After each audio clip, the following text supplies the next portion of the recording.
हाँ तो बेटा लोगों, आज बच्चों आज मैं आपको ये क्लास 9 की ये मैथ की एक्सरसाइज एक है, इसका परिचय करवाने जा रहा हूँ। ये है संख्या पद्धति।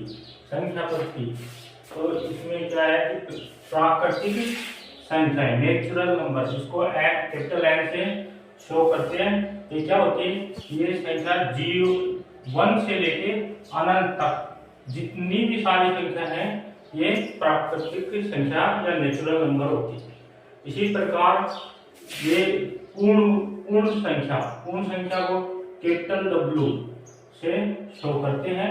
ये इसमें प्राकृतिक संख्या में 0 और शामिल कर लें तो पूर्ण संख्या 0 से लेके 1 2 3 4 अनंत तक पूर्ण संख्या होती है। और पूर्णांक संख्या होती है, इसको Z से प्रदर्शित करते हैं। और ये इसमें 0 से लेके अनंत तक तो संख्या शामिल है नहीं, इसमें नेगेटिव ऋणात्मक संख्या जैसे -1 -2 -3 0 1 2 3 ये अनंत तक सभी संख्याएं पूर्णांक संख्याएं कहलाती हैं। इसी प्रकार अभाज्य संख्या क्या होती है? एक से तो बड़ी और वे प्राकृत संख्या जो एक या स्वयं से अलावा किसी और से विभाजित न हो। जैसे एक से बड़ी जैसे 2 3 5 7 जैसे आगे अनंत तक। इस प्रकार जो ये 2 है जैसे 1 से और 2 से, इन दो नंबरों से विभाजित होती है। इसी प्रकार ये 1 से और 3 से, स्वयं से और 1 के अलावा और अन्य किसी से भी विभाजित न हो, तो ये अभाज्य संख्याएं कहलाती है। इसी प्रकार ये भाज्य संख्या क्या होती है कि इसका उल्टा, अभाज्य का उल्टा। जैसे 1 से बड़ी वे संख्या है जो 1 या स्वयं के अलावा किसी और से विभाजित हो। जैसे 4 है, 6 है, 8 है, 9 है, 10 है। इसी प्रकार आ गया ये जैसे 4 में 2 का भी जाता है, 1 का जाता है, 4 का खुद का। इसी प्रकार 6 में 2 का, 1 का और 3 का। इसी प्रकार ये स्वयं के अलावा। तो बच्चों आगे देखना कि ये परिमेय संख्या इनको कैपिटल Q से डिनोट करते हैं। इन संख्याओं को P/Q के रूप में, किसके रूप में? P/Q के रूप में। जैसे बट्टे वाली संख्या होती है 1/2 3/2, ये सभी परिमेय संख्या कहलाती है। जैसे बट्टे में निरूपित कर सकते हैं P/Q के रूप में, उन्हें परिमेय संख्या कहते हैं। इसी प्रकार आगे अपरिमेय संख्या वे संख्याएं इन्हें P/Q जैसे बट्टे के रूप में प्रदर्शित नहीं कर सकते, उन्हें अपरिमेय संख्या। इसमें जैसे पाई है, ये भी एक अपरिमेय संख्या होती है, क्योंकि इसका मान जो 3.14 है ये फिक्स मान नहीं है, ये एक लगभग मान है, तो इसे अपरिमेय संख्या में रखा जाता है। ये क्वेश्चन भी आते हैं कि पाई कैसी संख्या? पाई एक अपरिमेय संख्या है, इसका जो मान है 3.14 वो अपन मानते हैं, ये कोई फिक्स मान नहीं है। इसी प्रकार वास्तविक संख्या है, रियल नंबर क्या होती है कि सभी संख्याओं का संग्रह, सभी संख्या होल नंबर जो जिसमें वास्तविक संख्या सभी नंबर संख्याएं हैं उनका संग्रह वास्तविक संख्याएं कहलाती है। इसी प्रकार वास्तविक संख्याएं और उनका दशमलव प्रसार के आधार पर संख्या 2 प्रकार की होती है। एक होती है शांत और एक होती है अशांत। शांत संख्या वे संख्याएं होती है जो जिनका दशमलव प्रसार शांत हो। जैसे 1/2, तो इसमें जैसे 1 में 2 का भाग देंगे तो 0.02 ये, तो ये इसका दशमलव प्रसार शांत हो गया।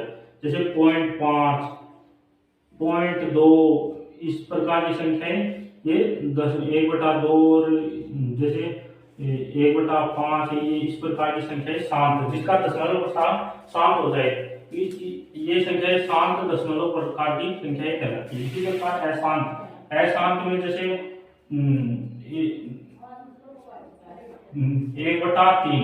1/3 इसका मतलब 0.3333 ये अशांत होती है, इसी पर आगे चलती जाती है, इसलिए अशांत दशमलव संख्या कहलाती है। ये भी आगे दो प्रकार की होती है, तो दो प्रकार जैसे ये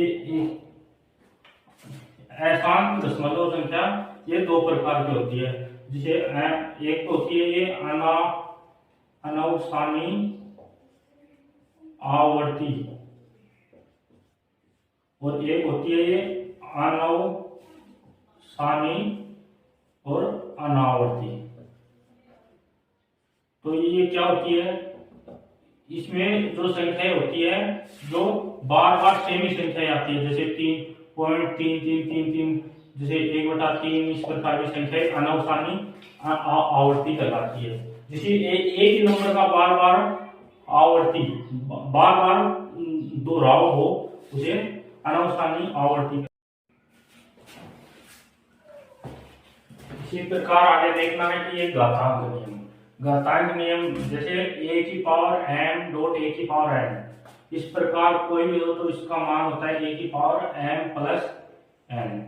जैसे 2 की पावर 5 डॉट 2 की पावर 3 दे रखा हो तो इसका मान अपन को क्या है, जिसका आधार सेम हो तो घाते ऊपर जुड़ जाती, 5 प्लस 3 तो इसका मान 2 की पावर 8। इस प्रकार ये काम आएगा। इसी प्रकार ये आगे a की पावर m और उसकी घात n दे रखो, घात के ऊपर गुणांक में हो तो इसका मान होता है a की पावर mn, घातें आपस में गुणा हो जाएगी। जैसे 2 की पावर 3 और उसके ऊपर घात 2 हो तो इसी प्रकार जैसे 2 की पावर 6 ये आपस में गुणा हो जाएगी।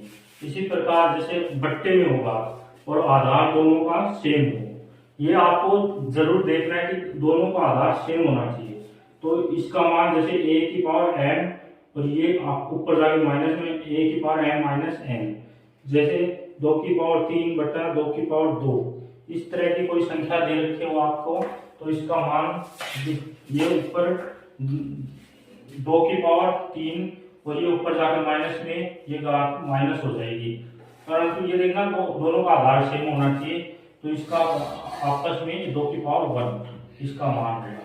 इसी प्रकार आपस में दोनों की घात गुणांक में हो और सेम हो तो इसका मान भी 2 की आधार सेम हो तो ये भी आपस में जुड़ जाएगी, a की पावर m प्लस n। तो ये था आज का एक्सरसाइज।